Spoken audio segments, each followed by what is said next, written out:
नमस्कार, मैं हूं काजल। एके न्यूज में आपका स्वागत है। देखते हैं आज की बड़ी खबरें। दिल्ली में आज प्रियंका गांधी ने जनता को संबोधित करते हुए प्रधानमंत्री नरेंद्र मोदी पर किए तीखे प्रहार। उन्होंने कहा, प्रधानमंत्री नरेंद्र मोदी अहंकारी हैं, बुज़दिल हैं। अगर उनमें ताकत है तो मुझे भी जेल भेजकर दिखाएं। वह सत्ता में रहकर वार कर रहे हैं। राहुल गांधी से सीधे लड़ने की ताकत नरेंद्र मोदी में नहीं है। यहाँ पे बैठे हुए मेरे मन में एक पुरानी बात आई। 32 साल पुरानी बात है। मई 1991 की बात है। मेरे पिता की शव यात्रा तीन मूर्ति भवन से निकल रही थी। अपनी मां के साथ और अपने भाई के साथ हम एक गाड़ी में बैठे थे। सामने भारतीय सेना की एक ट्रक थी, फूलों से लदी हुई थी। उसके ऊपर मेरे पिताजी का शव था। थोड़ी देर काफिला चला, 5-10 मिनट चला। फिर राहुल कहने लगे, मैं उतरना चाहता हूं। चला तो माँ ने मना किया। 5-10 मिनट उस समय सुरक्षा का भी बहुत था। तो माँ ने कहा, नहीं, तुम उतर नहीं सकते।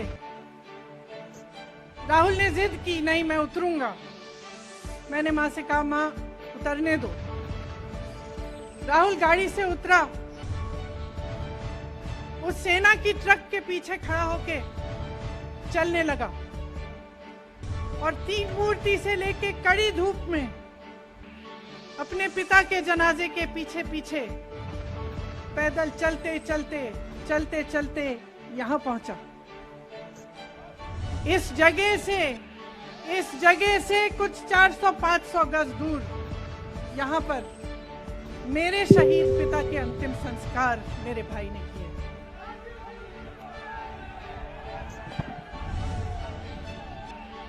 सुनिए, वो चित्र मेरे दिमाग में अभी भी है, मेरे मन में है। मेरे पिता का शव इस तिरंगे झंडे में लपेटा गया था। इस तिरंगे के नीचे मेरे पिता का शव था और उसके पीछे चलते चलते मेरा भाई यहाँ आया। उस शहीद पिता का अपमान भरी संसद में किया जाता है। उस शहीद के बेटे को आप देशद्रोही कहते हैं, आप मीर जाफर कहते हैं, उसकी आप मां का अपमान करते हैं। आपके मंत्री मेरी मां का अपमान भरी संसद में करते हैं। आपके एक मुख्यमंत्री कहते हैं कि राहुल गांधी को पता भी नहीं है कि उनका पिता कौन है। आपके प्रधानमंत्री भरी संसद में खड़े होकर कहते हैं कि ये परिवार नेहरू नाम को इस्तेमाल क्यों नहीं करता। पूरे परिवार का अपमान करते हैं। कश्मीरी पंडित समाज के रिवाज का अपमान करते हैं, जिसके तहत एक बेटा अपने बाप के मरने पर पगड़ी पहनता है, परिवार की परंपरा को आगे बढ़ाता है। लेकिन आप पर कोई मुकदमा नहीं होता। आपको 2 साल की कोई सजा नहीं मिलती। आपको जेल की सजा नहीं मिलती। आपको संसद से कोई बाहर नहीं निकालता। आपको मना नहीं करता कि 8 सालों के लिए आप चुनाव नहीं लड़ सकते। क्यों? मैं पूछना चाहती हूं, क्यों? आज तक हम चुप रहे हैं। हमारे परिवार का अपमान करते गए। मेरे भाई ने क्या कहा? संसद में वो मोदी जी के पास गए और उनसे गले लगे। मेरे भाई ने कहा, मैं आपसे नफरत नहीं करता हूं, मेरे दिल में आपके लिए कोई नफरत नहीं है। हमारी विचारधारा अलग है, लेकिन हमारी नफरत की विचारधारा नहीं है। तो मैं पूछना चाहती हूं, एक आदमी का कितना अपमान करोगे? कितना अपमान करोगे? क्या यही है इस देश की परंपरा? आप परिवारवादी कहते हैं, तो भगवान राम कौन थे? भगवान राम को वनवास में भेजा गया। उन्होंने अपने परिवार, अपनी धरती के प्रति अपना धर्म निभाया। क्या भगवान राम परिवारवादी थे? क्या पांडव परिवारवादी थे कि वो अपने परिवार की संस्कारों के लिए लड़े? और हमें क्या शर्म आनी चाहिए कि हमारे परिवार के सदस्य शहीद हुए इस देश के लिए, कि इस झंडे में उनका खून है, इस धरती में उनका खून है। इस देश के लोकतंत्र को मेरे परिवार के खून ने सींचा है। और जो सोचता है कि हमें अपमानित करके हमें डराएंगे, हमें धमकाएंगे, जो सोचता है कि तमाम एजेंसियों को लगाकर हम पे छापे मारकर हमसे कुछ भी कर ले, हमें डराएंगे, वो गलत सोचते हैं। हम डरने वाले नहीं हैं। हम और मजबूती से लड़ेंगे। हम इस देश के लोकतंत्र के लिए कुछ भी करने के लिए तैयार हैं। इस देश के लोकतंत्र को, इसकी नींव कांग्रेस पार्टी के महान महापुरुषों ने डाली है। कांग्रेस पार्टी लड़ी इस देश की आजादी के लिए और आज भी इस देश की आजादी के लिए ही लड़ रही है। कभी कभी मैं सोचती हूँ, मुझे समझ में नहीं आता कि पब्लिक क्या सोच रही है। क्या देख नहीं रही है क्या हो रहा है? क्या आपको दिख नहीं रहा है कि आपकी सारी संपत्ति लूटी जा रही है, एक आदमी को दी जा रही है, गिने चुने उद्योगपतियों को सब कुछ दिया जा रहा है। किसकी संपत्ति है? ये राहुल गांधी की संपत्ति है, ये आपकी संपत्ति है। ये पीएसयू किसके हैं? किसके लिए बनाए गए? आपके लिए बनाए गए, जो ऐसे एक के बाद एक इनको बेचे जा रहे हैं, दिए जा रहे हैं। इसी से तो आपका रोजगार आता है। छोटे उद्योगों से, छोटे व्यापारियों से आपका रोजगार आता है। किसी बड़े अडानी से नहीं आता। रोजगार नहीं देते, छीनते हैं आपका रोजगार। तो आप समझ क्यों नहीं पा रहे हैं? आप गैस के सिलेंडर के लिए 1000 रुपए दे रहे हैं और यहाँ आपकी सारी संपत्ति किसी को सौंपी जा रही है। राहुल गांधी जी ने क्या कहा? अरे कौन सा इतना बड़ा जुल्म कर लिया कि आपसे 2 सवाल पूछ लिए, जवाब नहीं दे पाए ना, घबरा गए। और जो अहंकारी होते हैं, तानाशाह होते हैं, क्या करते हैं? जब सवालों का जवाब नहीं दे पाते तो पूरी सत्ता को लेकर जनता को दबाने की कोशिश करते हैं। जो सवाल उठाता है उसको दबाने की कोशिश करते हैं। आपने कभी सोचा है, आंखें खोलिए, आपने कभी सोचा है कि ये पूरी सरकार, ये सारे मंत्री, ये सारे सांसद एक आदमी को बचाने की क्यों इतनी कोशिश कर रहे हैं? इस अडानी में है क्या कि इसको आप सारी संपत्ति दे रहे हो देश की? 20 हजारों करोड़ शेल कंपनियों में इनकी हैं और आप इन पे इंक्वायरी नहीं कर सकते। ये अडानी है कौन कि आप सब उनका नाम उठते ही बौखला जाते हैं और उनको बचाने में लग जाते हैं? देखिए, आप इस देश के देशवासी हैं, ये देश आपका है, ये लड़ाई आपकी है। आज तमाम नौजवान बेरोजगार क्यों हैं?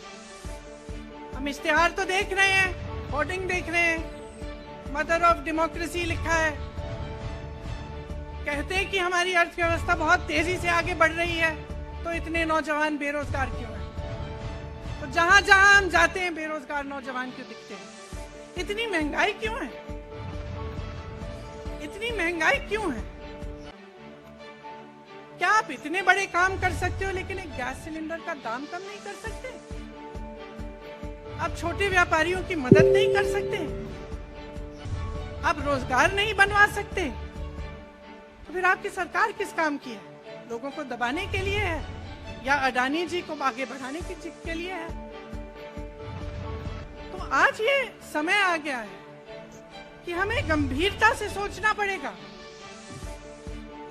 ये सरकार पूरी कोशिश करती है कि आपका ध्यान भटकाया जाए। अब आप सोचिए, कन्याकुमारी से कश्मीर तक एक आदमी चला, उसके साथ लाखों लोग चले। क्या पैगाम लेके चला? किस लिए चला? उसके दिल में क्या भावना थी कि लाखों लोग देश भर से उससे जुड़ के चले? समता, एकता की भावना थी। आज आपके सारी मीडिया, आपके सारे मंत्री, आपके सारे सांसद, आपके सारे कार्यकर्ता कह रहे हैं कि राहुल जी ने विदेश जाकर देश का अपमान किया, राहुल जी ने एक वर्ग का अपमान किया। क्या एक आदमी जो कन्याकुमारी से लेकर 5000 किलोमीटर कश्मीर तक चल के ये रोज रोज कहता है कि इस देश को एक होना चाहिए, सबको समान दृष्टि से देखना चाहिए, क्या ये आदमी देश का अपमान कर सकता है? क्या ये आदमी एक वर्ग का अपमान कर सकता है? तो ये आदमी क्या कर रहा है? ये आपकी आवाज उठा रहा है। ये क्या कह रहा है? कह रहा है कि गरीबों को अपना हक दो, नौजवानों को अपना हक दो, महिलाओं को अपना हक दो। यही तो कह रहा है। और हक क्या है? हक ये है कि जो आपका है वो आपके हाथों में जाना चाहिए, किसी बड़े उद्योगपति के हाथ में नहीं, जो प्रधानमंत्री जी के मित्र हैं। ये है आपका हक। उसी हक की लड़ाई लड़ रहा है। तो आप समझिए, ये एक इंसान की बात नहीं है, ये एक राहुल गांधी की बात नहीं है, ये पूरे देश की बात है। जब हम कहते हैं लोकतंत्र को बचाना है, तो हम किस बात को बचाने की कह रहे हैं? क्या कह रहे हैं हम? लोकतंत्र क्या होता है? खुल के जवाब मांगो, सवाल उठाओ। यही तो लोकतंत्र है कि आपको कोई आपत्ति है, कोई समस्या है, आप किसी के पास जाकर अपना हक मांग सकते हैं। आप कह सकते हैं, भाई हमारे लिए ये क्यों नहीं किया, इतनी महंगाई क्यों है, हमारे लिए रोजगार क्यों नहीं बनाए। लेकिन आज यही हक आपसे छीना जा रहा है और आपका ध्यान इधर उधर भटकाया जाता है और इतनी चीजों को फैलाया जाता है जो सच नहीं है, झूठों को फैलाया जाता है। आप सोचिए, राहुल गांधी दुनिया के सबसे बड़े जो शिक्षा के संस्थान है वहां से पढ़ के आए हैं। हार्वर्ड और कैम्ब्रिज की उनकी डिग्री है। कैम्ब्रिज से उन्होंने इकोनॉमिक्स में मास्टर्स डिग्री, एमफिल डिग्री उनको मिली। आप उसको पप्पू बनाते हैं। पूरे देश भर में आपकी सहायता के साथ मेरे मीडिया के दोस्तों, डिग्री आपने देखी नहीं, सच्चाई आपने देखा नहीं, उनको पप्पू बना दिया। फिर पता चला कि ये पप्पू तो यात्रा में निकल आया और पता चला कि ये तो पप्पू है ही नहीं। इसके साथ तो लाखों लोग चल रहे हैं। ये ईमानदार भी है, ये सब बातों को समझता भी है, ये जनता के बीच जा रहा है, जनता की समस्याओं को सुन रहा है, तो जनता इसके साथ चली जा रही है। तो घबरा गए कि राहुल गांधी ने संसद में वो सवाल उठाए जिनका उनके पास जवाब नहीं है।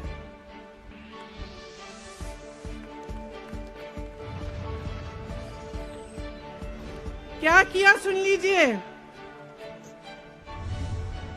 एक तरफ से हंसी भी आती है कि एक आदमी को रोकने के लिए इतना सारा करना पड़ा।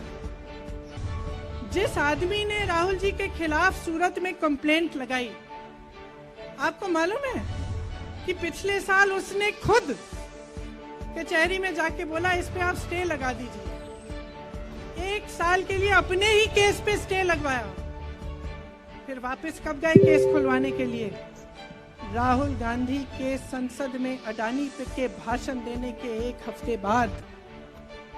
1 हफ्ते बाद वो आदमी वापस जाता है, कहता है केस खोल दी, सुन लीजिए, अब हम तैयार हैं।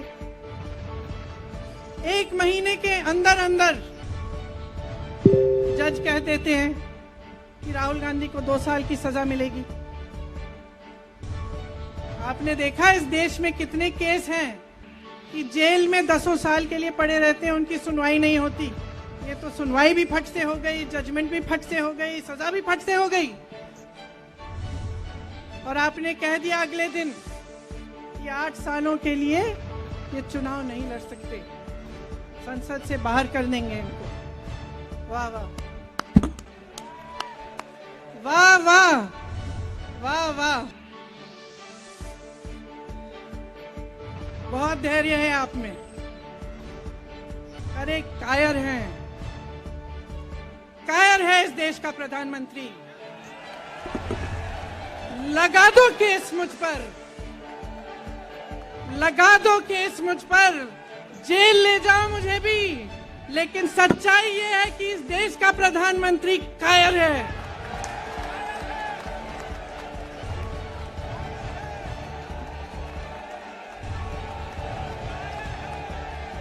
अपनी सत्ता के पीछे छुपा हुआ है,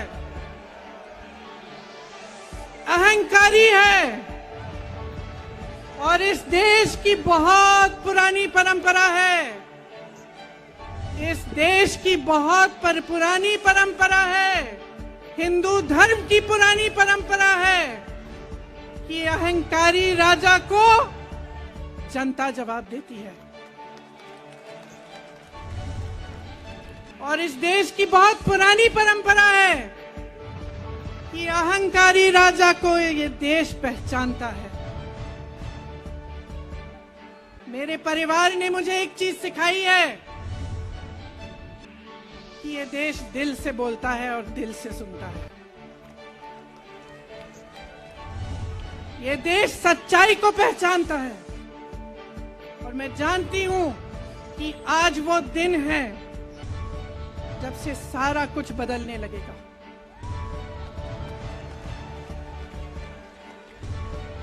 मेरे मीडिया के साथियों, मैं आपसे कहना चाहती हूं, बहुत हो गया है, बहुत हो गया है। मैं जानती हूं आप पर कितना दबाव है, मैं जानती हूं कि आपको लाइन भेजी जाती है कि आज आपको ये कहना है, आज आपको ये लिखना है, लेकिन आपकी एक बहुत बड़ी जिम्मेदारी है।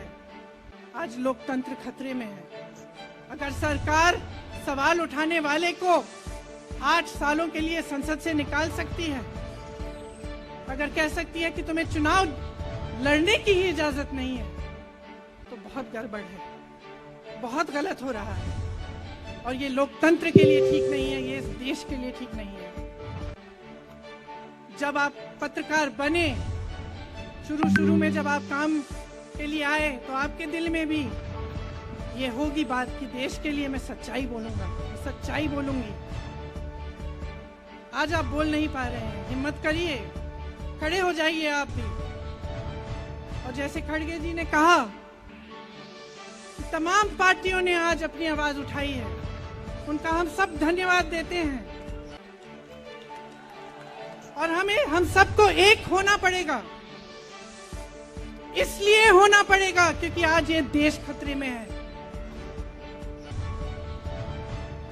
आज इस देश की सारी संपत्ति एक आदमी को सौंपी जा रही है, और उस आदमी को बचाने के लिए पूरी सरकार खड़ी हो जाती है।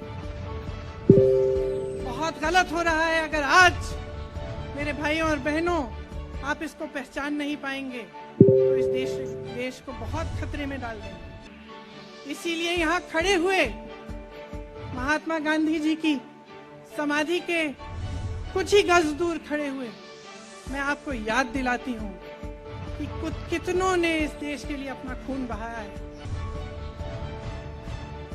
कितनों ने इस देश की धरती, इस देश की आजादी के लिए अपना खून बहाया है। ये अफसर हैं यहाँ तैनात खड़े हैं, इसी तरह से इनके भाई सरहद पे खड़े होते हैं हमारे लिए, आज भी अपना खून बहा रहे हैं। क्या इसके लिए? क्या अडानी जी के लिए? कि अपने देश के किसान के लिए, अपने देश के गरीब के लिए, अपने देश के छोटे व्यापारियों के लिए, महिलाओं के लिए, अपने बच्चों के भविष्य के लिए हम सब अपनी जान देने के लिए तैयार हैं। तो मैं आपसे आग्रह करती हूं, मेरे देशवासियों, आंखें खोल लो, समय आ गया है, डरो मत। राहुल गांधी के शब्दों में डरो मत।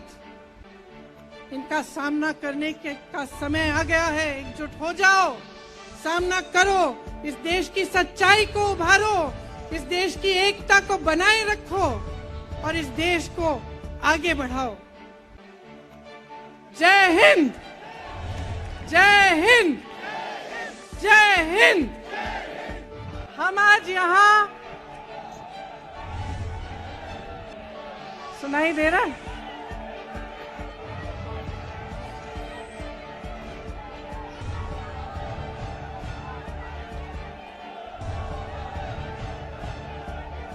सुनिए,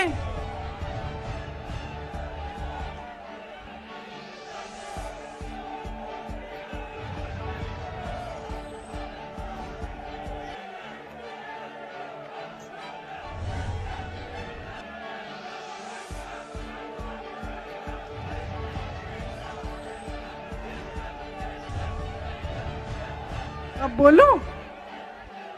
इजाजत है?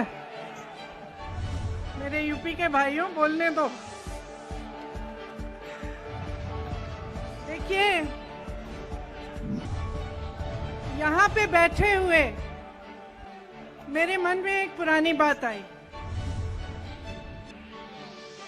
32 साल पुरानी बात है।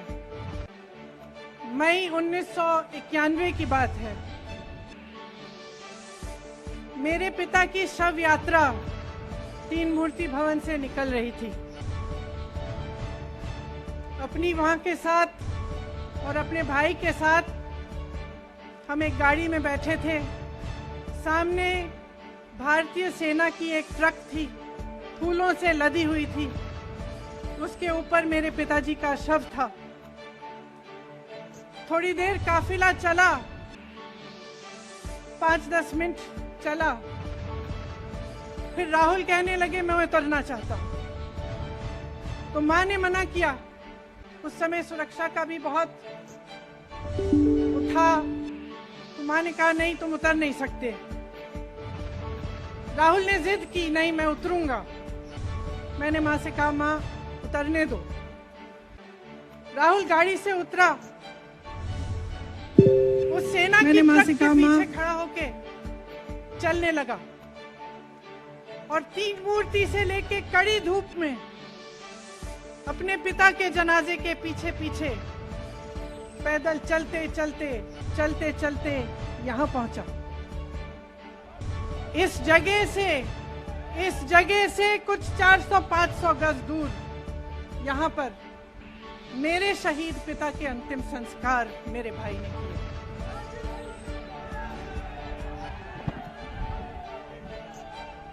सुनिए, वो चित्र मेरे दिमाग में अभी भी है, मेरे मन में है। मेरे पिता का शव इस तिरंगे झंडे में लपेटा गया था। इस तिरंगे के नीचे मेरे पिता का शव था और उसके पीछे चलते चलते मेरा भाई यहां आया। उस शहीद पिता का अपमान भरी संसद में किया जाता है। उस शहीद के बेटे को आप देशद्रोही कहते हैं, आप मीर जाफर कहते हैं, उसकी आप मां का अपमान करते हैं। आपके मंत्री मेरी मां का अपमान भरी संसद में करते हैं। आपके एक मुख्यमंत्री कहते हैं कि राहुल गांधी को पता भी नहीं है कि उनका पिता कौन है। आपके प्रधानमंत्री भरी संसद में खड़े होकर कहते हैं कि ये परिवार नेहरू नाम को इस्तेमाल क्यों नहीं करता। पूरे परिवार का अपमान करते हैं। कश्मीरी पंडित समाज के रिवाज का अपमान करते हैं, जिसके तहत एक बेटा अपने बाप के मरने पर पगड़ी पहनता है, परिवार की परंपरा को आगे बढ़ाता है। लेकिन आप पर कोई मुकदमा नहीं होता, आपको 2 साल की कोई सजा नहीं मिलती। आपको जेल की सजा नहीं मिलती, आपको संसद से कोई बाहर नहीं निकालता, आपको मना नहीं करता कि 8 सालों के लिए आप चुनाव नहीं लड़ सकते। क्यों?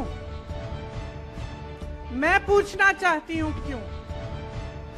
आज तक हम चुप रहे हैं, हमारे परिवार का अपमान करते गए करते गए करते गए। मेरे भाई ने क्या कहा? संसद में वो मोदी जी के पास गए और उनसे गले लगे। मेरे भाई ने कहा मैं आपसे नफरत नहीं करता हूं, मेरे दिल में आपके लिए कोई नफरत नहीं है, हमारी विचारधारा अलग है, लेकिन हमारी नफरत की विचारधारा नहीं है। तो मैं पूछना चाहती हूं, एक आदमी का कितना अपमान करोगे? कितना अपमान करोगे? क्या यही है इस देश की परंपरा? आप परिवारवादी कहते हैं, तो भगवान राम कौन थे? भगवान राम को वनवास में भेजा गया, उन्होंने अपने परिवार, अपनी धरती के प्रति अपना धर्म निभाया। क्या भगवान राम परिवारवादी थे? क्या पांडव परिवारवादी थे कि वो अपने परिवार की संस्कारों के लिए लड़े? और हमें क्या शर्म आनी चाहिए कि हमारे परिवार के सदस्य शहीद हुए इस देश के लिए, कि इस झंडे में उनका खून है, इस धरती में उनका खून है, इस देश के लोकतंत्र को मेरे परिवार के खून ने सींचा है। और जो सोचता है कि हमें अपमानित करके हमें डराएंगे, हमें धमकाएंगे, जो सोचता है कि तमाम एजेंसियों को लगाकर हम पे छापे मारकर हमसे कुछ भी कर ले, हमको हमें डराएंगे, वो गलत सोचते हैं। हम डरने वाले नहीं हैं, हम और मजबूती से लड़ेंगे। हम इस देश के लोकतंत्र के लिए कुछ भी करने के लिए तैयार हैं। इस देश के लोकतंत्र को, इसकी नींव कांग्रेस पार्टी के महान महापुरुषों ने डाली है। कांग्रेस पार्टी लड़ी इस देश की आजादी के लिए और आज भी इस देश की आजादी के लिए ही लड़ रही है। कभी कभी मैं सोचती हूँ, मुझे समझ में नहीं आता कि पब्लिक क्या सोच रही है। क्या देख नहीं रही है क्या हो रहा है? क्या आपको दिख नहीं रहा है कि आपकी सारी संपत्ति लूटी जा रही है, एक आदमी को दी जा रही है, गिने चुने उद्योगपतियों को सब कुछ दिया जा रहा है। किसकी संपत्ति है? ये राहुल गांधी की संपत्ति है, ये आपकी संपत्ति है। ये पीएसयू किसके हैं? किसके लिए बनाए गए? आपके लिए बनाए गए, जो ऐसे एक के बाद एक इनको बेचे जा रहे हैं, दिए जा रहे हैं।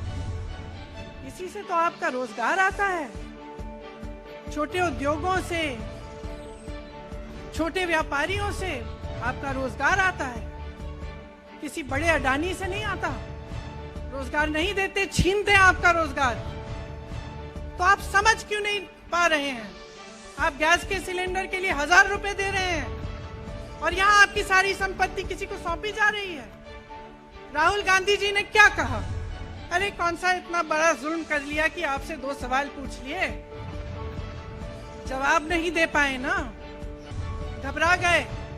और जो अहंकारी होते हैं, तानाशाह होते हैं, क्या करते हैं? जब सवालों का जवाब नहीं दे पाते तो पूरी सत्ता को लेकर जनता को दबाने की कोशिश करते हैं। जो सवाल उठाता है उसको दबाने की कोशिश करते हैं। आपने कभी सोचा है, आंखें खोलिए, आपने कभी सोचा है कि ये पूरी सरकार, ये सारे मंत्री, ये सारे सांसद एक आदमी को बचाने की क्यों इतनी कोशिश कर रहे हैं? इस अडानी में है क्या कि इसको आप सारी संपत्ति दे रहे हो देश की? 20 हजारों करोड़ शेल कंपनियों में इनकी हैं और आप इन पे इंक्वायरी नहीं कर सकते। ये अडानी है कौन कि आप सब उनका नाम उठते ही बौखला जाते हैं और उनको बचाने में लग जाते हैं? देखिए, आप इस देश के देशवासी हैं, ये देश आपका है, ये लड़ाई आपकी है। आज तमाम नौजवान बेरोजगार क्यों हैं? हम इश्तिहार तो देख रहे हैं, होर्डिंग देख रहे हैं, मदर ऑफ डेमोक्रेसी लिखा है, कहते हैं कि हमारी अर्थव्यवस्था बहुत तेजी से आगे बढ़ रही है, तो इतने नौजवान बेरोजगार क्यों हैं? तो जहां जहां हम जाते हैं बेरोजगार नौजवान क्यों दिखते हैं? इतनी महंगाई क्यों है? इतनी महंगाई क्यों है? क्या आप इतने बड़े काम कर सकते हो लेकिन एक गैस सिलेंडर का दाम कम नहीं कर सकते? आप छोटे व्यापारियों की मदद नहीं कर सकते? आप रोजगार नहीं बनवा सकते? तो फिर आपकी सरकार किस काम की है? लोगों को दबाने के लिए है या अडानी जी को आगे बढ़ाने के लिए है? तो आज ये समय आ गया है कि हमें गंभीरता से सोचना पड़ेगा। ये सरकार पूरी कोशिश करती है कि आपका ध्यान भटकाया जाए। अब आप सोचिए, कन्याकुमारी से कश्मीर तक एक आदमी चला, उसके साथ लाखों लोग चले। क्या पैगाम लेके चला? किस लिए चला? उसके दिल में क्या भावना थी कि लाखों लोग देश भर से उससे जुड़ के चले?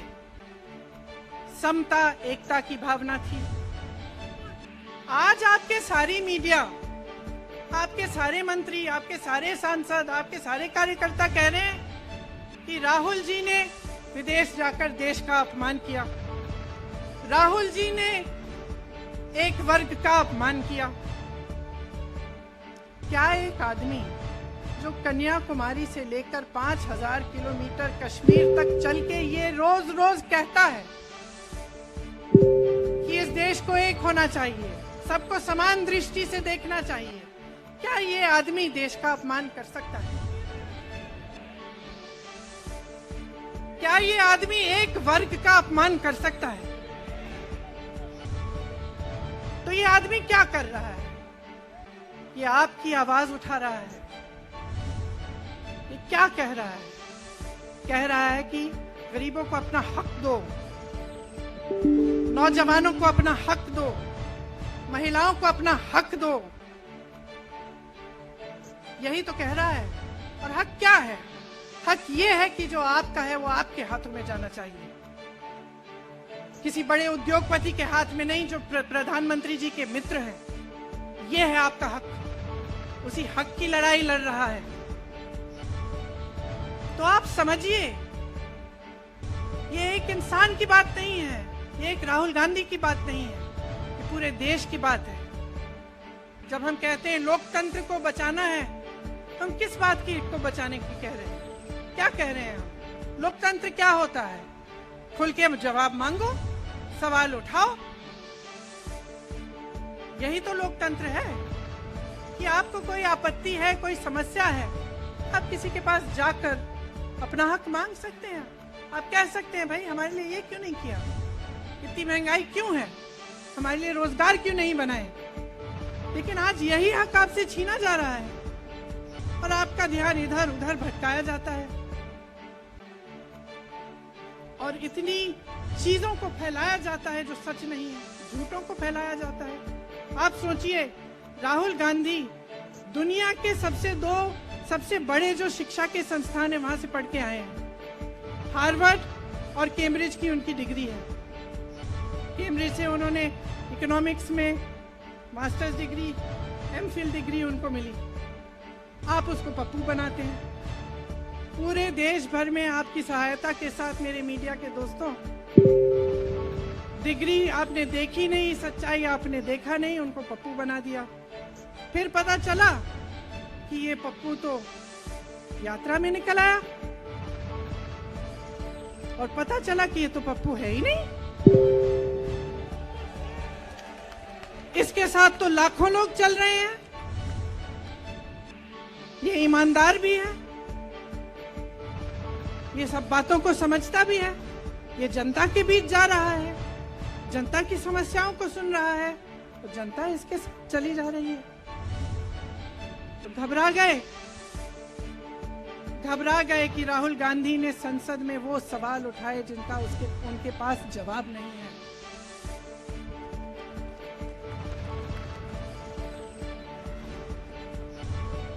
क्या किया सुन लीजिए। एक तरफ से हंसी भी आती है कि एक आदमी को रोकने के लिए इतना सारा करना पड़ा। जिस आदमी ने राहुल जी के खिलाफ सूरत में कंप्लेंट लगाई, आपको मालूम है कि पिछले साल उसने खुद कचहरी में जाके बोला इस पे आप स्टे लगा दीजिए। 1 साल के लिए अपने ही केस पे स्टे लगवाया। फिर वापस कब गए केस खुलवाने के लिए? राहुल गांधी के संसद में अडानी के भाषण देने के 1 हफ्ते बाद। 1 हफ्ते बाद वो आदमी वापस जाता है, कहता है केस खोल दी, सुन लीजिए अब हम तैयार हैं। 1 महीने के अंदर अंदर जज कह देते हैं कि राहुल गांधी को 2 साल की सजा मिलेगी। आपने देखा इस देश में कितने केस हैं कि जेल में 10 साल के लिए पड़े रहते हैं, उनकी सुनवाई नहीं होती। ये तो सुनवाई भी फट से हो गई, जजमेंट भी फट से हो गई, सजा भी फट से हो गई। और आपने कह दिया अगले दिन कि 8 सालों के लिए ये चुनाव नहीं लड़ सकते, संसद से बाहर कर देंगे इनको। वाह वाह वाह वाह वाह वाह, बहुत धैर्य है आप में। अरे कायर हैं, कायर है इस देश का प्रधानमंत्री। लगा दो केस मुझ पर, लगा दो केस मुझ पर, जेल ले जाओ मुझे भी, लेकिन सच्चाई ये है कि इस देश का प्रधानमंत्री कायर है।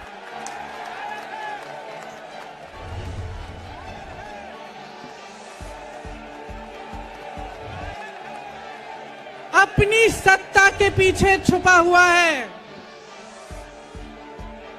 अहंकारी है।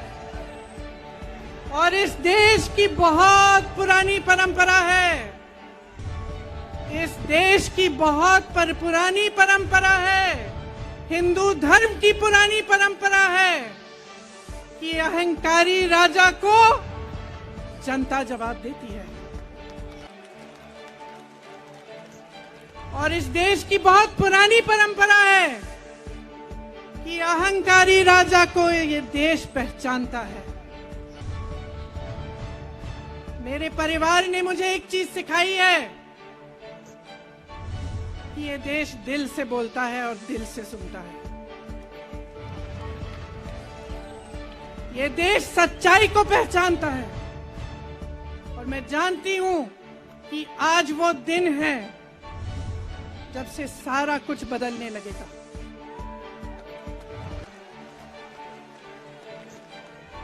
मेरे मीडिया के साथियों, मैं आपसे कहना चाहती हूं, बहुत हो गया है, बहुत हो गया है।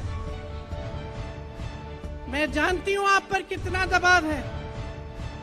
मैं जानती हूं कि आपको लाइन भेजी जाती है कि आज आपको ये कहना है, आज आपको ये लिखना है।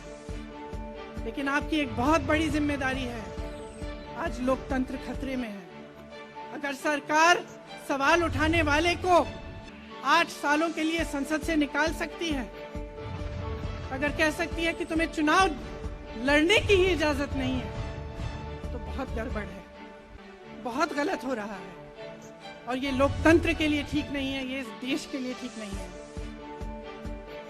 जब आप पत्रकार बने, शुरू में जब आप काम के लिए आए, तो आपके दिल में भी ये होगी बात कि देश के लिए मैं सच्चाई बोलूंगा, सच्चाई बोलूंगी। आज आप बोल नहीं पा रहे हैं, हिम्मत करिए, खड़े हो जाइए आप भी। और जैसे खड़गे जी ने कहा कि तमाम पार्टियों ने आज अपनी आवाज उठाई है, उनका हम सब धन्यवाद देते हैं। और हम सबको एक होना पड़ेगा। इसलिए होना पड़ेगा क्योंकि आज ये देश खतरे में है। आज इस देश की सारी संपत्ति एक आदमी को सौंपी जा रही है। और उस आदमी को बचाने के लिए पूरी सरकार खड़ी हो जाती है। बहुत गलत हो रहा है। अगर आज मेरे भाइयों और बहनों आप इसको पहचान नहीं पाएंगे तो इस देश को बहुत खतरे में डाल देंगे। इसीलिए यहाँ खड़े हुए महात्मा गांधी जी की समाधि के कुछ ही गज दूर खड़े हुए मैं आपको याद दिलाती हूँ कि कितनों ने इस देश के लिए अपना खून बहाया है, कितनों ने इस देश की धरती, इस देश की आजादी के लिए अपना खून बहाया है। ये अफसर हैं यहाँ तैनात खड़े हैं, इसी तरह से इनके भाई सरहद पे खड़े होते हैं हमारे लिए, आज भी अपना खून बहा रहे हैं। क्या इसके लिए? क्या अडानी जी के लिए? कि अपने देश के किसान के लिए, अपने देश के गरीब के लिए, अपने देश के छोटे व्यापारियों के लिए, महिलाओं के लिए, अपने बच्चों के भविष्य के लिए हम सब अपनी जान देने के लिए तैयार हैं। तो मैं आपसे आग्रह करती हूँ मेरे देशवासियों, आंखें खोल लो, समय आ गया है, डरो मत। राहुल गांधी के शब्दों में डरो मत। इनका सामना करने का समय आ गया है। एकजुट हो जाओ, सामना करो, इस देश की सच्चाई को उभारो, इस देश की एकता को बनाए रखो और इस देश को आगे बढ़ाओ। जय हिंद, जय हिंद, जय हिंद। हम आज यहाँ, सुनाई दे रहा है?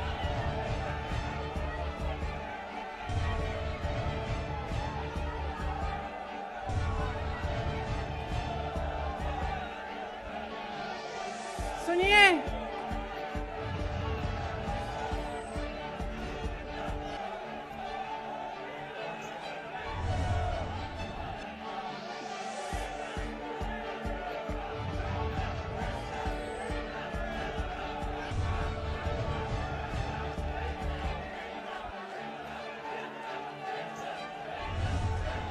अब बोलो, इजाजत है?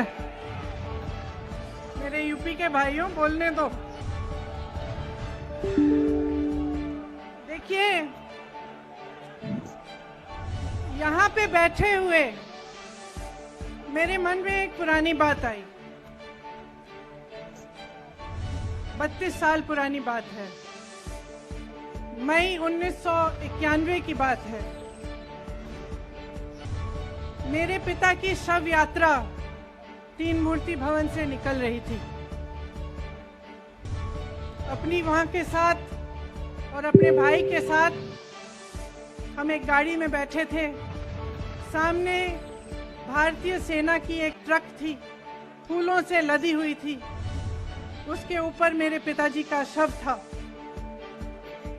थोड़ी देर काफिला चला,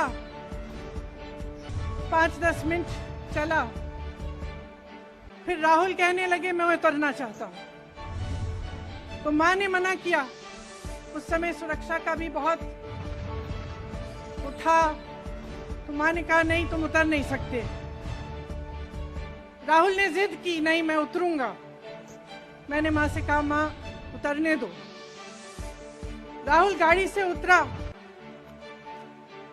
उस सेना की ट्रक के पीछे खड़ा होके चलने लगा और तीन मूर्ति से लेके कड़ी धूप में अपने पिता के जनाजे के पीछे पीछे पैदल चलते चलते चलते चलते यहाँ पहुंचा।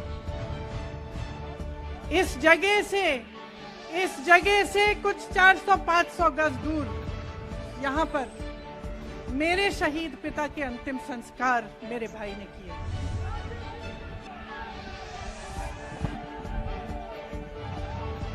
सुनिए, वो चित्र मेरे दिमाग में अभी भी है, मेरे मन में है। मेरे पिता का शव इस तिरंगे झंडे में लपेटा गया था। इस तिरंगे के नीचे मेरे पिता का शव था और उसके पीछे चलते चलते मेरा भाई यहाँ आया। उस शहीद पिता का अपमान भरी संसद में किया जाता है। उस शहीद के बेटे को आप देशद्रोही कहते हैं, आप मीर जाफर कहते हैं, उसकी आप मां का अपमान करते हैं। आपके मंत्री मेरी मां का अपमान भरी संसद में करते हैं। आपके एक मुख्यमंत्री कहते हैं कि राहुल गांधी को पता भी नहीं है कि उनका पिता कौन है। आपके प्रधानमंत्री भरी संसद में खड़े होकर कहते हैं कि ये परिवार नेहरू नाम को इस्तेमाल क्यों नहीं करता। पूरे परिवार का अपमान करते हैं। कश्मीरी पंडित समाज के रिवाज का अपमान करते हैं, जिसके तहत एक बेटा अपने बाप के मरने पर पगड़ी पहनता है, परिवार की परंपरा को आगे बढ़ाता है। लेकिन आप पर कोई मुकदमा नहीं होता, आपको 2 साल की कोई सजा नहीं मिलती, आपको जेल की सजा नहीं मिलती, आपको संसद से कोई बाहर नहीं निकालता, आपको मना नहीं करता कि 8 सालों के लिए आप चुनाव नहीं लड़ सकते। क्यों? मैं पूछना चाहती हूं क्यों? आज तक हम चुप रहे हैं, हमारे परिवार का अपमान करते गए। मेरे भाई ने क्या कहा? संसद में वो मोदी जी के पास गए और उनसे गले लगे। मेरे भाई ने कहा मैं आपसे नफरत नहीं करता हूं, मेरे दिल में आपके लिए कोई नफरत नहीं है, हमारी विचारधारा अलग है, लेकिन हमारी नफरत की विचारधारा नहीं है। तो मैं पूछना चाहती हूं, एक आदमी का कितना अपमान करोगे? कितना अपमान करोगे? क्या यही है इस देश की परंपरा? आप परिवारवादी कहते हैं, तो भगवान राम कौन थे? भगवान राम को वनवास में भेजा गया, उन्होंने अपने परिवार, अपनी धरती के प्रति अपना धर्म निभाया। क्या भगवान राम परिवारवादी थे? क्या पांडव परिवारवादी थे कि वो अपने परिवार की संस्कारों के लिए लड़े? और हमें क्या शर्म आनी चाहिए कि हमारे परिवार के सदस्य शहीद हुए इस देश के लिए, कि इस झंडे में उनका खून है, इस धरती में उनका खून है, इस देश के लोकतंत्र को मेरे परिवार के खून ने सींचा है। और जो सोचता है कि हमें अपमानित करके हमें डराएंगे, हमें धमकाएंगे, जो सोचता है कि तमाम एजेंसियों को लगाकर हम पे छापे मारकर हमसे कुछ भी कर ले, हमें डराएंगे, वो गलत सोचते हैं। हम डरने वाले नहीं हैं। हम और मजबूती से लड़ेंगे। हम इस देश के लोकतंत्र के लिए कुछ भी करने के लिए तैयार हैं। इस देश के लोकतंत्र को, इसकी नींव कांग्रेस पार्टी के महान महापुरुषों ने डाली है। कांग्रेस पार्टी लड़ी इस देश की आजादी के लिए, और आज भी इस देश की आजादी के लिए ही लड़ रही है।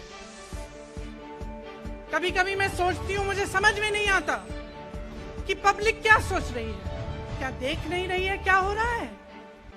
क्या आपको दिख नहीं रहा है कि आपकी सारी संपत्ति लूटी जा रही है, एक आदमी को दी जा रही है, गिने चुने उद्योगपतियों को सब कुछ दिया जा रहा है? किसकी संपत्ति है? ये राहुल गांधी की संपत्ति है, ये आपकी संपत्ति है। ये पीएसयू किसके हैं? किसके लिए बनाए गए? आपके लिए बनाए गए, जो ऐसे एक के बाद एक इनको बेचे जा रहे हैं, दिए जा रहे हैं। इसी से तो आपका रोजगार आता है। छोटे उद्योगों से, छोटे व्यापारियों से आपका रोजगार आता है, किसी बड़े अडानी से नहीं आता। रोजगार नहीं देते, छीनते हैं आपका रोजगार। तो आप समझ क्यों नहीं पा रहे हैं? आप गैस के सिलेंडर के लिए 1000 रुपए दे रहे हैं, और यहाँ आपकी सारी संपत्ति किसी को सौंपी जा रही है। राहुल गांधी जी ने क्या कहा? अरे कौन सा इतना बड़ा जुल्म कर लिया कि आपसे 2 सवाल पूछ लिए, जवाब नहीं दे पाए ना, घबरा गए। और जो अहंकारी होते हैं, तानाशाह होते हैं, क्या करते हैं? जब सवालों का जवाब नहीं दे पाते तो पूरी सत्ता को लेकर जनता को दबाने की कोशिश करते हैं। जो सवाल उठाता है उसको दबाने की कोशिश करते हैं। आपने कभी सोचा है, आंखें खोलिए, आपने कभी सोचा है कि ये पूरी सरकार, ये सारे मंत्री, ये सारे सांसद एक आदमी को बचाने की क्यों इतनी कोशिश कर रहे हैं? इस अडानी में है क्या कि इसको आप सारी संपत्ति दे रहे हो देश की? 20 हजारों करोड़ शेल कंपनियों में इनकी हैं और आप इन पे इंक्वायरी नहीं कर सकते। ये अडानी है कौन कि आप सब उनका नाम उठते ही बौखला जाते हैं और उनको बचाने में लग जाते हैं? देखिए, आप इस देश के देशवासी हैं, ये देश आपका है, ये लड़ाई आपकी है। आज तमाम नौजवान बेरोजगार क्यों हैं? हम इश्तिहार तो देख रहे हैं, होर्डिंग देख रहे हैं, मदर ऑफ डेमोक्रेसी लिखा है, कहते हैं कि हमारी अर्थव्यवस्था बहुत तेजी से आगे बढ़ रही है, तो इतने नौजवान बेरोजगार क्यों हैं? तो जहां जहां हम जाते हैं बेरोजगार नौजवान क्यों दिखते हैं? इतनी महंगाई क्यों है? इतनी महंगाई क्यों है? क्या आप इतने बड़े काम कर सकते हो लेकिन एक गैस सिलेंडर का दाम कम नहीं कर सकते? आप छोटे व्यापारियों की मदद नहीं कर सकते? आप रोजगार नहीं बनवा सकते? तो फिर आपकी सरकार किस काम की है? लोगों को दबाने के लिए है या अडानी जी को आगे बढ़ाने के लिए है? तो आज ये समय आ गया है कि हमें गंभीरता से सोचना पड़ेगा। ये सरकार पूरी कोशिश करती है कि आपका ध्यान भटकाया जाए। अब आप सोचिए, कन्याकुमारी से कश्मीर तक एक आदमी चला, उसके साथ लाखों लोग चले। क्या पैगाम लेके चला? किस लिए चला? उसके दिल में क्या भावना थी कि लाखों लोग देश भर से उससे जुड़ के चले? समता, एकता की भावना थी। आज आपके सारी मीडिया, आपके सारे मंत्री, आपके सारे सांसद, आपके सारे कार्यकर्ता कह रहे हैं कि राहुल जी ने विदेश जाकर देश का अपमान किया, राहुल जी ने एक वर्ग का अपमान किया। क्या एक आदमी जो कन्याकुमारी से लेकर 5000 किलोमीटर कश्मीर तक चल के ये रोज रोज कहता है कि इस देश को एक होना चाहिए, सबको समान दृष्टि से देखना चाहिए, क्या ये आदमी देश का अपमान कर सकता है? क्या ये आदमी एक वर्ग का अपमान कर सकता है? तो ये आदमी क्या कर रहा है? ये आपकी आवाज उठा रहा है। ये क्या कह रहा है? कह रहा है कि गरीबों को अपना हक दो, नौजवानों को अपना हक दो, महिलाओं को अपना हक दो। यही तो कह रहा है। और हक क्या है? हक ये है कि जो आपका है वो आपके हाथों में जाना चाहिए, किसी बड़े उद्योगपति के हाथ में नहीं जो प्रधानमंत्री जी के मित्र हैं। ये है आपका हक। उसी हक की लड़ाई लड़ रहा है। तो आप समझिए, ये एक इंसान की बात नहीं है, ये एक राहुल गांधी की बात नहीं है, ये पूरे देश की बात है। जब हम कहते हैं लोकतंत्र को बचाना है, तो हम किस बात की को बचाने की कह रहे हैं? क्या कह रहे हैं हम? लोकतंत्र क्या होता है? खुल के जवाब मांगो, सवाल उठाओ। यही तो लोकतंत्र है कि आपको कोई आपत्ति है, कोई समस्या है, आप किसी के पास जाकर अपना हक मांग सकते हैं। आप कह सकते हैं, भाई हमारे लिए ये क्यों नहीं किया, इतनी महंगाई क्यों है, हमारे लिए रोजगार क्यों नहीं बनाए। लेकिन आज यही हक आपसे छीना जा रहा है और आपका ध्यान इधर उधर भटकाया जाता है। और इतनी चीजों को फैलाया जाता है जो सच नहीं है, झूठों को फैलाया जाता है। आप सोचिए, राहुल गांधी दुनिया के सबसे बड़े जो शिक्षा के संस्थान है वहां से पढ़ के आए हैं। हार्वर्ड और कैम्ब्रिज की उनकी डिग्री है। कैम्ब्रिज से उन्होंने इकोनॉमिक्स में मास्टर्स डिग्री, एमफिल डिग्री उनको मिली। आप उसको पप्पू बनाते हैं। पूरे देश भर में आपकी सहायता के साथ मेरे मीडिया के दोस्तों, डिग्री आपने देखी नहीं, सच्चाई आपने देखा नहीं, उनको पप्पू बना दिया। फिर पता चला कि ये पप्पू तो यात्रा में निकल आया और पता चला कि ये तो पप्पू है ही नहीं। इसके साथ तो लाखों लोग चल रहे हैं। ये ईमानदार भी है, ये सब बातों को समझता भी है, ये जनता के बीच जा रहा है, जनता की समस्याओं को सुन रहा है, तो जनता इसके साथ चली जा रही है। तो घबरा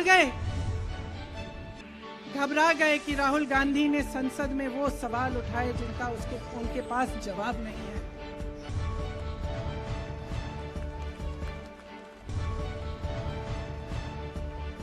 क्या किया सुन लीजिए। एक तरफ से हंसी भी आती है कि एक आदमी को रोकने के लिए इतना सारा करना पड़ा। जिस आदमी ने राहुल जी के खिलाफ सूरत में कंप्लेंट लगाई, आपको मालूम है कि पिछले साल उसने खुद कचहरी में जाके बोला इस पे आप स्टे लगा दीजिए। 1 साल के लिए अपने ही केस पे स्टे लगवाया। फिर वापस कब गए केस खुलवाने के लिए? राहुल गांधी के संसद में अडानी के भाषण देने के 1 हफ्ते बाद, 1 हफ्ते बाद वो आदमी वापस जाता है, कहता है केस खोल दी, सुन लीजिए अब हम तैयार हैं। 1 महीने के अंदर अंदर जज कह देते हैं कि राहुल गांधी को 2 साल की सजा मिलेगी। आपने देखा इस देश में कितने केस हैं कि जेल में 10 साल के लिए पड़े रहते हैं, उनकी सुनवाई नहीं होती। ये तो सुनवाई भी फट से हो गई, जजमेंट भी फट से हो गई, सजा भी फट से हो गई। और आपने कह दिया अगले दिन कि 8 सालों के लिए ये चुनाव नहीं लड़ सकते, संसद से बाहर कर देंगे इनको। वाह वाह वाह वाह वाह वाह,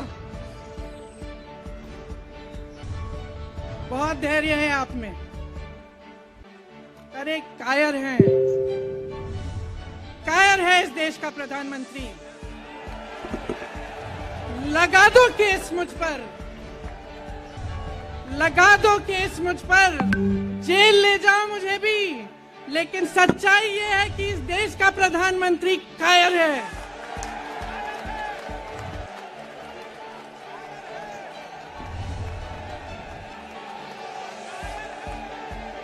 अपनी सत्ता के पीछे छुपा हुआ है,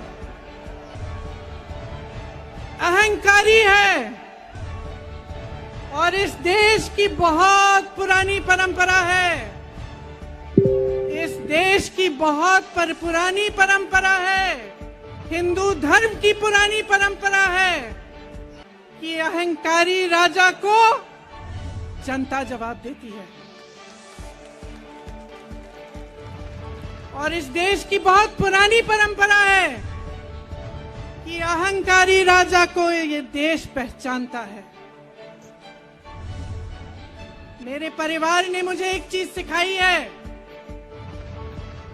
कि ये देश दिल से बोलता है और दिल से सुनता है। ये देश सच्चाई को पहचानता है। और मैं जानती हूं कि आज वो दिन है जब से सारा कुछ बदलने लगेगा।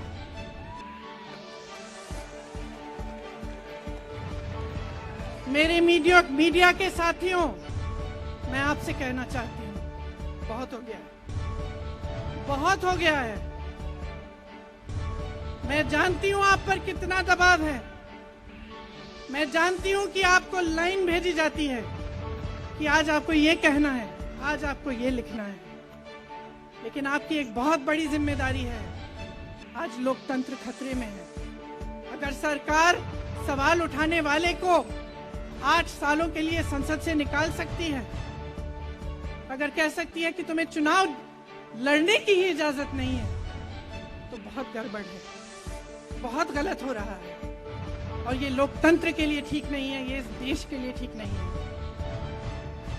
जब आप पत्रकार बने, शुरू में जब आप काम के लिए आए, तो आपके दिल में भी ये होगी बात कि देश के लिए मैं सच्चाई बोलूंगा, सच्चाई बोलूंगी। आज आप बोल नहीं पा रहे हैं, हिम्मत करिए, खड़े हो जाइए आप भी। और जैसे खड़गे जी ने कहा कि तमाम पार्टियों ने आज अपनी आवाज उठाई है, उनका हम सब धन्यवाद देते हैं। और हम सबको एक होना पड़ेगा, इसलिए होना पड़ेगा क्योंकि आज ये देश खतरे में है। आज इस देश की सारी संपत्ति एक आदमी को सौंपी जा रही है और उस आदमी को बचाने के लिए पूरी सरकार खड़ी हो जाती है।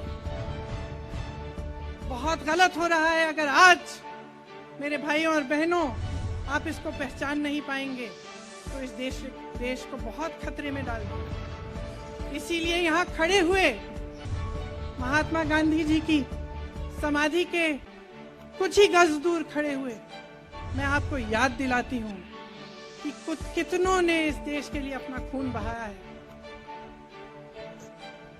कितनों ने इस देश की धरती, इस देश की आजादी के लिए अपना खून बहाया है। ये अफसर हैं यहाँ तैनात खड़े हैं, इसी तरह से इनके भाई सरहद पे खड़े होते हैं हमारे लिए, आज भी अपना खून बहा रहे हैं। क्या इसके लिए, क्या अडानी जी के लिए, कि अपने देश के किसान के लिए, अपने देश के गरीब के लिए, अपने देश के छोटे व्यापारियों के लिए, महिलाओं के लिए, अपने बच्चों के भविष्य के लिए हम सब अपनी जान देने के लिए तैयार हैं। तो मैं आपसे आग्रह करती हूँ मेरे देशवासियों, आंखें खोल लो, समय आ गया है, डरो मत।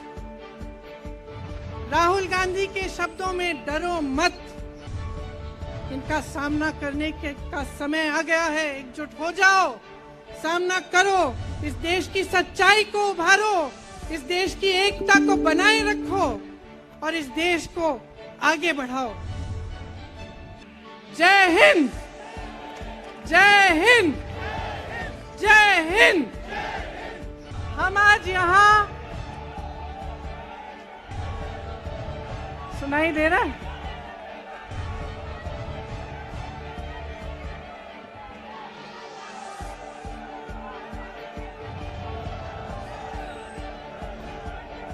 सुनिए,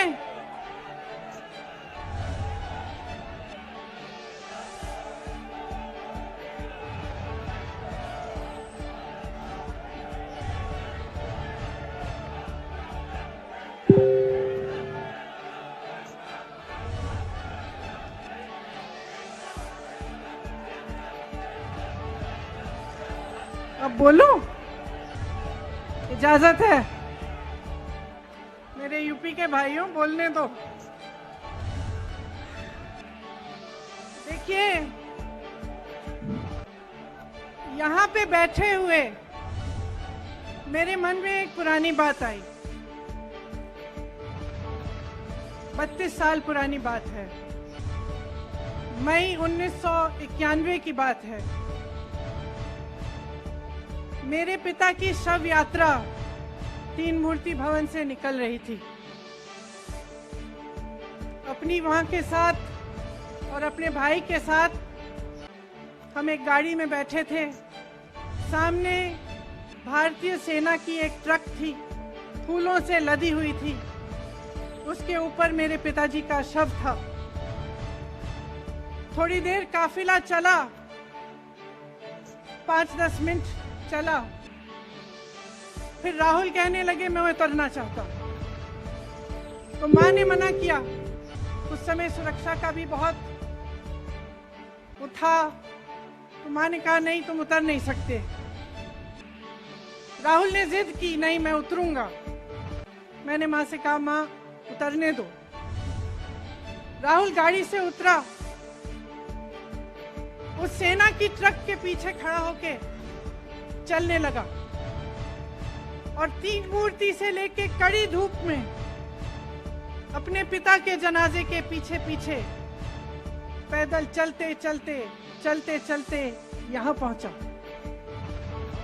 इस जगह से कुछ 400-500 गज दूर यहां पर मेरे शहीद पिता के अंतिम संस्कार मेरे भाई ने किए।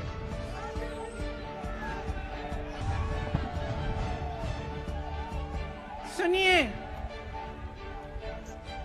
वो चित्र मेरे दिमाग में अभी भी है, मेरे मन में है। मेरे पिता का शव इस तिरंगे झंडे में लपेटा गया था। इस तिरंगे के नीचे मेरे पिता का शव था और उसके पीछे चलते चलते मेरा भाई यहां आया। उस शहीद पिता का अपमान भरी संसद में किया जाता है। उस शहीद के बेटे को आप देशद्रोही कहते हैं, आप मीर जाफर कहते हैं, उसकी आप मां का अपमान करते हैं। आपके मंत्री मेरी मां का अपमान भरी संसद में करते हैं। आपके एक मुख्यमंत्री कहते हैं कि राहुल गांधी को पता भी नहीं है कि उनका पिता कौन है। आपके प्रधानमंत्री भरी संसद में खड़े होकर कहते हैं कि ये परिवार नेहरू नाम को इस्तेमाल क्यों नहीं करता। पूरे परिवार का अपमान करते हैं। कश्मीरी पंडित समाज के रिवाज का अपमान करते हैं, जिसके तहत एक बेटा अपने बाप के मरने पर पगड़ी पहनता है, परिवार की परंपरा को आगे बढ़ाता है। लेकिन आप पर कोई मुकदमा नहीं होता, आपको 2 साल की कोई सजा नहीं मिलती, आपको जेल की सजा नहीं मिलती, आपको संसद से कोई बाहर नहीं निकालता, आपको मना नहीं करता कि 8 सालों के लिए आप चुनाव नहीं लड़ सकते। क्यों? मैं पूछना चाहती हूं क्यों? आज तक हम चुप रहे हैं, हमारे परिवार का अपमान करते गए। मेरे भाई ने क्या कहा? संसद में वो मोदी जी के पास गए और उनसे गले लगे। मेरे भाई ने कहा, मैं आपसे नफरत नहीं करता हूं, मेरे दिल में आपके लिए कोई नफरत नहीं है, हमारी विचारधारा अलग है, लेकिन हमारी नफरत की विचारधारा नहीं है। तो मैं पूछना चाहती हूं, एक आदमी का कितना अपमान करोगे? कितना अपमान करोगे? क्या यही है इस देश की परंपरा? आप परिवारवादी कहते हैं, तो भगवान राम कौन थे?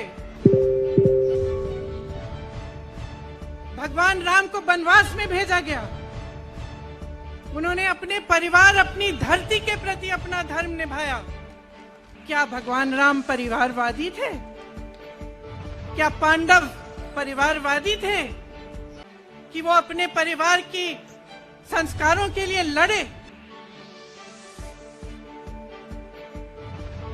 और हमें क्या शर्म आनी चाहिए कि हमारे परिवार के सदस्य शहीद हुए इस देश के लिए, कि इस झंडे में उनका खून है, इस धरती में उनका खून है, इस देश के लोकतंत्र को मेरे परिवार के खून ने सींचा है। और जो सोचता है कि हमें अपमानित करके हमें डराएंगे, हमें धमकाएंगे, जो सोचता है कि तमाम एजेंसियों को लगाकर हम पे छापे मारकर हमसे कुछ भी कर ले, हमको हमें डराएंगे, वो गलत सोचते हैं। हम डरने वाले नहीं हैं। हम और मजबूती से लड़ेंगे।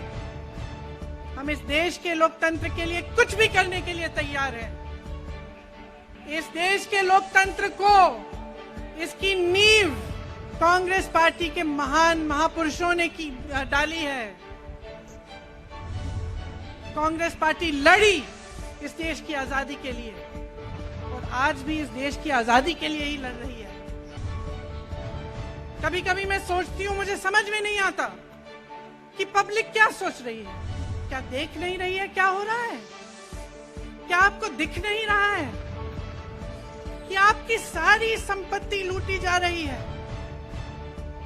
एक आदमी को दी जा रही है, गिने चुने उद्योगपतियों को सब कुछ दिया जा रहा है। किसकी संपत्ति है? ये राहुल गांधी की संपत्ति है, ये आपकी संपत्ति है। ये पीएसयू किसके हैं? किसके लिए बनाए गए? आपके लिए बनाए गए, जो ऐसे एक के बाद एक इनको बेचे जा रहे हैं, दिए जा रहे हैं। इसी से तो आपका रोजगार आता है। छोटे उद्योगों से, छोटे व्यापारियों से आपका रोजगार आता है, किसी बड़े अडानी से नहीं आता। रोजगार नहीं देते, छीनते आपका रोजगार।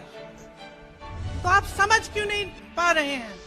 आप गैस के सिलेंडर के लिए 1000 रुपए दे रहे हैं और यहाँ आपकी सारी संपत्ति किसी को सौंपी जा रही है। राहुल गांधी जी ने क्या कहा? अरे कौन सा इतना बड़ा जुल्म कर लिया कि आपसे 2 सवाल पूछ लिए, जवाब नहीं दे पाए ना, घबरा गए। और जो अहंकारी होते हैं, तानाशाह होते हैं, क्या करते हैं? जब सवालों का जवाब नहीं दे पाते तो पूरी सत्ता को लेकर जनता को दबाने की कोशिश करते हैं। जो सवाल उठाता है उसको दबाने की कोशिश करते हैं। आपने कभी सोचा है, आंखें खोलिए, आपने कभी सोचा है कि ये पूरी सरकार, ये सारे मंत्री, ये सारे सांसद एक आदमी को बचाने की क्यों इतनी कोशिश कर रहे हैं? इस अडानी में है क्या कि इसको आप सारी संपत्ति दे रहे हो देश की? 20 हजारों करोड़ शेल कंपनियों में इनकी हैं और आप इन पे इंक्वायरी नहीं कर सकते। ये अडानी है कौन कि आप सब उनका नाम उठते ही बौखला जाते हैं और उनको बचाने में लग जाते हैं? देखिए, आप इस देश के देशवासी हैं, ये देश आपका है, ये लड़ाई आपकी है। आज तमाम नौजवान बेरोजगार क्यों हैं?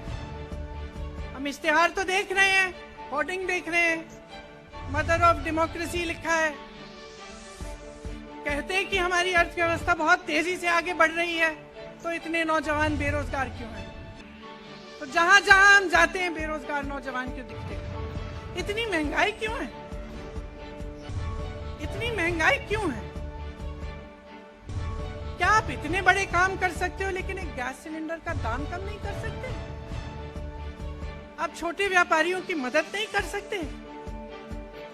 आप रोजगार नहीं बनवा सकते? तो फिर आपकी सरकार किस काम की है? लोगों को दबाने के लिए कर सकता है।